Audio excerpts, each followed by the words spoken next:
So the first home game of the season on Saturday. How much are you looking forward to it? Oh, I can't wait. I think you can see in the background now how well the stadium looks. I think the supporters have had a lot of anticipation over the summer, seeing quite a bit of change at the club in terms of personnel. We had touch wood, we had an okay pre-season in terms of results and lads integrating into the game. And then last week we had probably what was in reflection a disappointing start to the season for me, because I felt we were in a position to go and win our first game of the season. Unfortunately, circumstances dictated that we didn't do that. We accept that. And obviously we move on to a test against Aldershot this week that, can be as equally as difficult. Are there lots of positives still from last Saturday to take into this one? It's hard when you get an incident like we got after, I think it was 25 minutes. All of a sudden our best laid plans have gone out the window. I think that our central midfielder, that's one of our best passers of the ball, is in goal trying to make saves. So it gets a little bit away from where we want to be. But we accept the point. We respect the point. It was a good point in the end. And as I say, we move on to Aldershot now. How much are you looking forward to sort of putting on a show for the fans with it being the first game back as well? Again, it's football, we have a long season now ahead of us and we're going to have highs and lows. That's the nature of the game we're in. As we've seen in the past, teams love coming to the stadium, the Technique Stadium, to play. Aldershot are a good football club. Traditionally, historically, have put a lot of good teams together. They'll have ambitions of their own.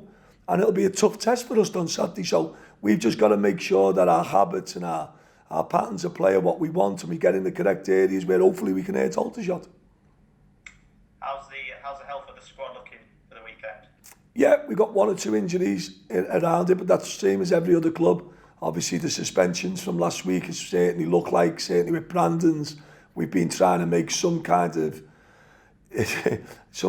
logic out of a totally illogical situation where a lad's been sent off. That's just nothing to do with the lad.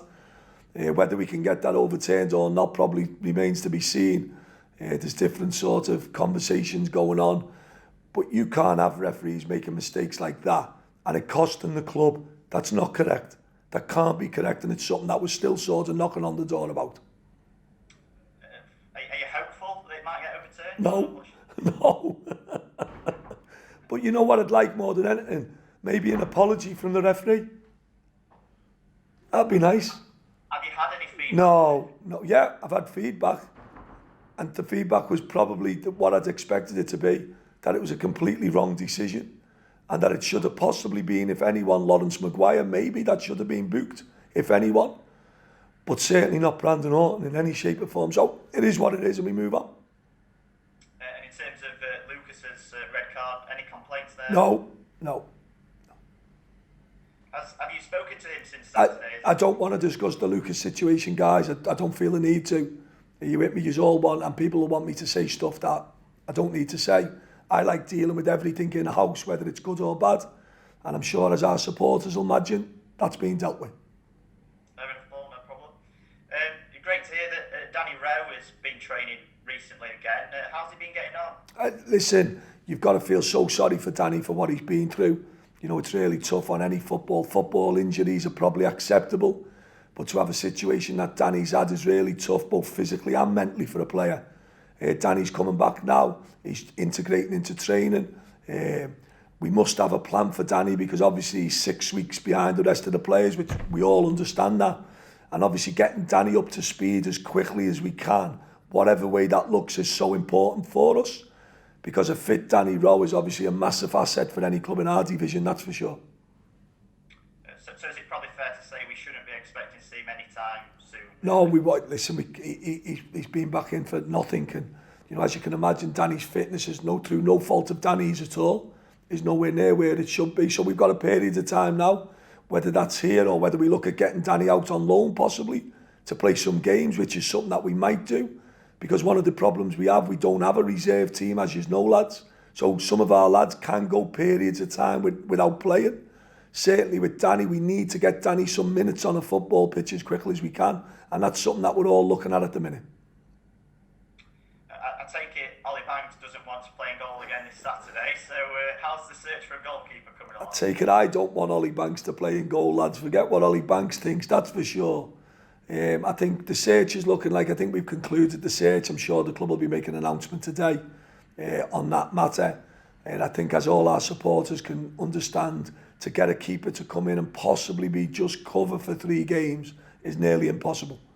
So we've been put in a really difficult situation again, and we're going to try and make the best of that situation for ourselves, that's for sure. Yeah, it must have been really difficult to come up with a plan for this one. Is it going to be a permanent then, or a loan? Again, guys, I don't want to go into all debating and stuff like that. I think at the minute we've been dealt a problem that we didn't envisage having, and I think at the minute we've probably dealt with that problem, which will probably be released at some point today by the club. In terms of the circumstances of last week and the 5 subs, does last week maybe change your mind in certain matches going forward where you might think, I'm going to name a goalkeeper this week? No, not really, because going forward we have to be able to trust our goalkeeper in goal, and we have to be able to trust all our players in the pitch. I could never envisage picking teams by not being able to trust the player that's starting. So there's 2 things that'll change in that department, as you can imagine. 1, we gain to trust the player, or 2, the player doesn't play for this football club. Dead simple. So Aldershot on Saturday, what are you expecting from them? Again, a little bit of unknown. There's been a lot of change there. They brought new players in, like a lot of clubs in the division. They'll obviously be disappointed with the start and the first game, but Solihull are a very strong team in the division. They'll come here probably with nothing to lose and everything to gain. And again, for us, it's a really challenging game, because I think, as I've stated before now, the analysis side of the game, there's no secrets in football anymore. All teams have live data, have live footage of all the other teams. Everyone knows how each other's going to play. But the most important thing is what goes on the pitch. So Aldershot will prepare as well as they can for us, and we'll certainly prepare as well as we can for Aldershot. Obviously, they've got some threats in the team, which I don't need to discuss, obviously. And, we've got to make sure we manage that on Saturday. Just finally, the club have announced that the Barnet fixture is being brought forward 24 hours. Is that just to give you an extra day or so to prepare for the Altrincham Bank Holiday game? 100%. Simple, 100%. I think it's a really good fixture for us. I think Barnet have been obviously involved in making that decision. It now allows us time to rest and recover to go to Altrincham on Monday. Whereas everybody knows, guys, every point is vital in this league. One of the things that's always sort of got to me a little bit, we get near the end of the season, it's always a massive 3 points.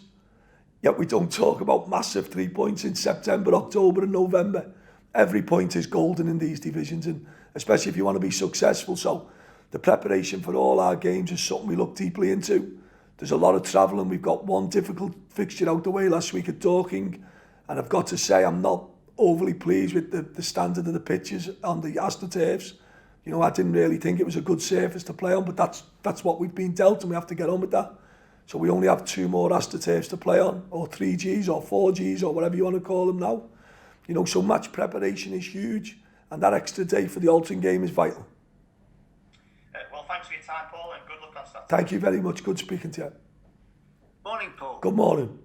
The match on Saturday, was it everything you expected, apart from obviously the red cards? Well, for 24 minutes it was. Genuinely, we thoroughly worked on Dorking. We knew exactly what we felt Dorking could bring to the table. I'm sure Dorking worked exactly on what they felt we'd bring to the table. They were trying to penetrate in the areas with the gaps we leave between centre-half and full-back. So the game was panning out exactly how it was. We'd had a lot of penalty box entries in the first 20 minutes. We'd scored a good goal, but unfortunately all that goes out the window with the sending off. So, as I said the last interview to Liam, we don't need to debate that now. There's no point in speaking about it. That's in the past. And the most important thing now is Aldershot in the future.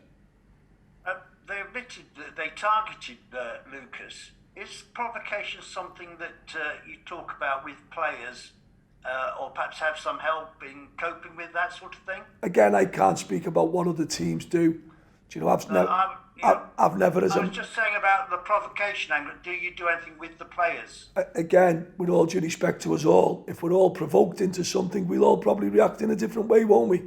I always thought we went on a football pitch to play football. I didn't know we went on a football pitch to provoke people, but that's for other teams to do, isn't it? I try as a manager to concentrate on what I believe is the good of the game, which is entertaining people, scoring goals and winning football matches. Our players should be aware, and I've spoke about this week, the best teams normally have the best disciplinary records. There's a reason why. So we've got to manage all these situations. We're a new team, as everyone knows. We've got a lot of new players in. And how long will it take us all to be able to get used to each other? Only time will tell. Do you think that you'll go without a goalkeeper sub on the bench again? Yeah, 100% I will. Yeah, I will go without a goalkeeper again if we feel it's right. It's something with the 5 subs, especially here at Chesterfield. We have 5 outfield options, which is huge to us because we make them subs, and we must all be in the future be able to trust Lucas in goal. If that gets to a stage where we can't trust Lucas in goal, Lucas won't play for this football club. It's quite simple, so I don't feel the need to debate the issue. It was Ollie Banks' 100th appearance for the club.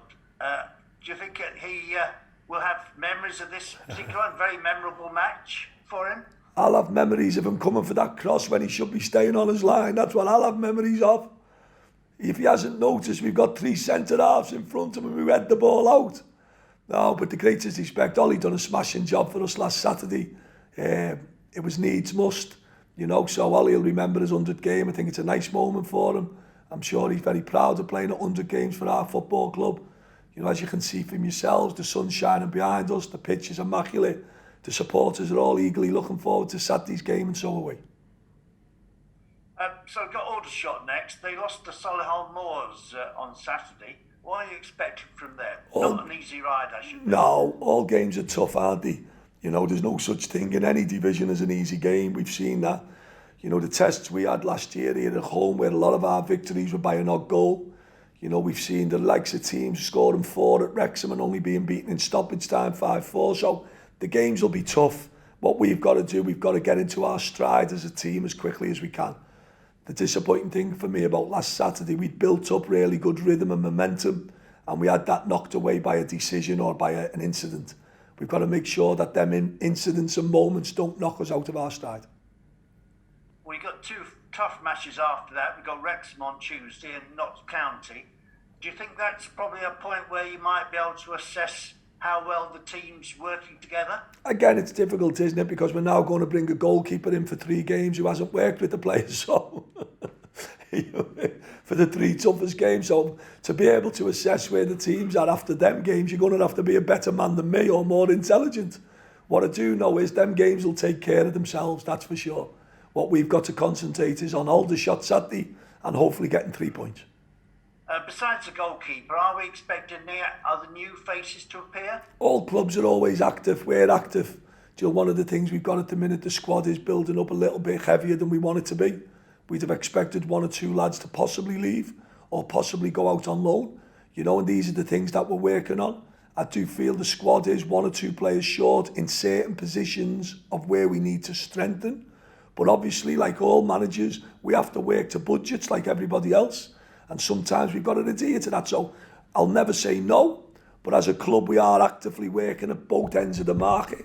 Maybe 1 or 2 going out. And certainly 1 or 2 still coming in to strengthen us in what I believe would make us a lot stronger team.